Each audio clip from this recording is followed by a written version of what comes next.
할렐루야. 살아가는 대강의 가족 여러분, 오늘 하루도 하나님의 말씀과 동행하는 삶이 되길 소망합니다.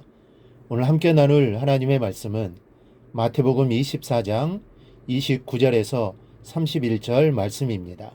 그날 환란 후에 즉시 해가 어두워지며 달이 빛을 내지 아니하며 별들이 하늘에서 떨어지며 하늘의 권능들이 흔들리리라. 그때 인자의 징조가 하늘에서 보이겠고 그때 땅의 모든 족속들이 통곡하며 그들이 인자가 구름을 타고 능력과 큰 영광으로 오는 것을 보리라. 그가 큰 나팔 소리와 함께 천사들을 보내리니 그들이 그의 택하신 자들을 하늘 이 끝에서 저 끝까지 사방에서 모으리라. 아멘. 오래된 한옥에서 사시던 분이 한옥이 낡기도 하고 또 살기도 불편해서 내부만 개조를 했습니다.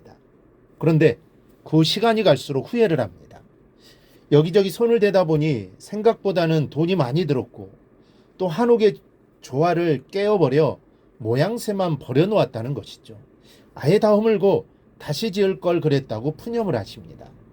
보수하면서 자재 하나만 잘못 써도 영 모양새가 나지 않습니다. 아무리 보수를 잘해도 오랜 세월 동안 갖고 있던 색상만큼은 이 복원이 되지 않습니다. 그래서 이전 것을 다 허물고 다시 지어야 마음도 기분도 좋아집니다. 이와 같이 우리를 위하여 예비된 새 하늘과 새 땅도 지금의 이 하늘과 이 땅이 완전히 무너진 후에야 올 것입니다. 그 과정을 예수님께서 들려주신 오늘의 말씀에서 살펴볼 수 있습니다. 먼저는 해가 어두워집니다. 해가 어두워지면 무슨 일이 있을까? 어두울 뿐이지 라고 생각할지 모르지만 해가 어두워지면 지구는 급격히 냉각되어 버립니다. 겨울을 생각해 보십시오. 밤이 되어 지구가 태양빛을 하루의 절반만 쪼이지 못해도 기온은 큰 차이를 보이며 곤두박질 칩니다. 태양이 빛을 잃은 것이 아닌데도 그렇습니다. 그런데 장렬하는 태양이 빛을 잃으면 어떻게 되겠습니까? 어두워서 식물이 살지 못하는 게 아니라 순식간에 영하 몇십, 몇백도로 내려가서 어떤 생물도 존재하지 못하게 됩니다. 단순히 해가 빛을 잃어서 어두움만 오게 하실지 온도는 어느 정도 유지하실지 알 수 없지만 아무튼 태양이 빛을 잃으면 순식간에 모든 생명체가 얼어 죽고 마는 결과가 옵니다. 다음으로는 달이 빛을 내지 않습니다. 이거는 당연한 일입니다. 달은 자체적으로 빛을 발산하는 것이 아닙니다. 태양의 빛을 반사할 뿐입니다. 태양이 어두우니 달이 빛을 잃는 것은 당연합니다. 지금은 과학의 발전으로 달이 태양의 빛을 반사한다는 것을 알게 되었습니다. 하지만 예수님 당시에는 그런 천문학이 발달하지 않았기 때문에 과학적 원리로는 이해하지 못하는 말씀입니다. 하지만 천지를 창조하신 하나님이신 예수님께서는 당연한 말씀입니다. 사람들이 알지 못하는 그때에도 주님의 말씀은 진리였습니다. 지금도 미래 예언의 말씀은 과학으로 증명하기 어렵다고 해서 믿지 못할 말씀으로 생각하는 사람들이 있지만 그 말씀은 그대로 이루어질 것입니다. 단지 우리가 아직 우둔해서 알지 못할 뿐이죠. 하나님의 말씀은 과학에 우선한다는 것을 기억하십시오. 기억하시고 그대로 이루어지는 하나님의 말씀만 의지하여 사시기 바랍니다. 또 하나는 별들이 하늘에서 떨어집니다.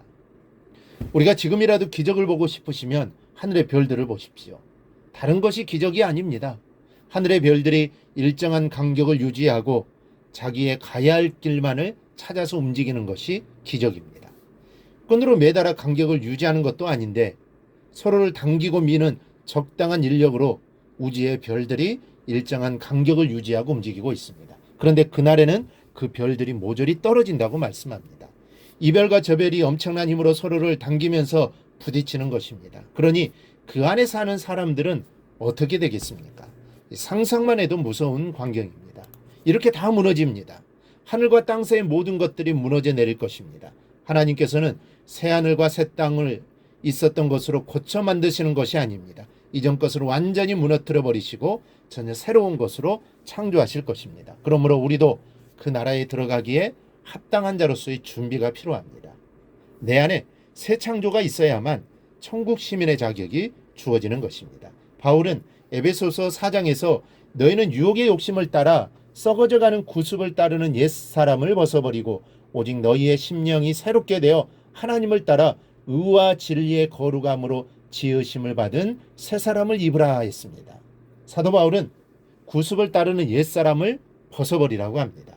여기서 구습은 옛 생활 방식, 예전의 행실을 의미합니다. 즉, 옛 본성, 자기 중심의 정욕대로 살아온 과거의 모든 형태 및 생활 방식을 가리킨다고 볼 수 있습니다. 바로 이러한 것을 벗어버리라는 것입니다. 그리고 새 사람을 입으라고 하십니다. 즉, 자신이 주인이 되어 살던 과거의 자아가 완전히 죽고 새로운 옷을 입은 사람, 즉 그리스도를 주인으로 섬기고 그분의 말씀에 순종하며 사는 사람이 되라는 것입니다.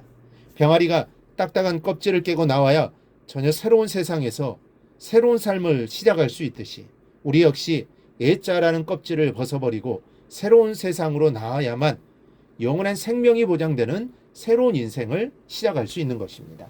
이러한 삶을 살아야 주님이 이루시는 나라의 백성이 될 수 있는 것입니다. 우리는 이러한 삶을 위해 이 땅에서 부지런히 연단을 해야 합니다. 말씀과 기도로 옛 습성들을 벗어버리고 하나님의 백성다운 삶을 살아야 합니다. 그래야 우리의 심령이 새롭게 되는 것입니다. 이 시간에 함께한 우리 모두 새 심령의 새로움을 입어 새하늘과 새 땅의 주인이신 주님으로부터 인정받는 삶이 되길 바랍니다. 그래야 새하늘과 새 땅의 백성이 다 될 수 있기를 주님의 이름으로 축원합니다. 오늘 묵상한 말씀을 굳게 잡고 삶으로 실천하며 살아내는 대강의 모든 성도들이 되기를 축복합니다.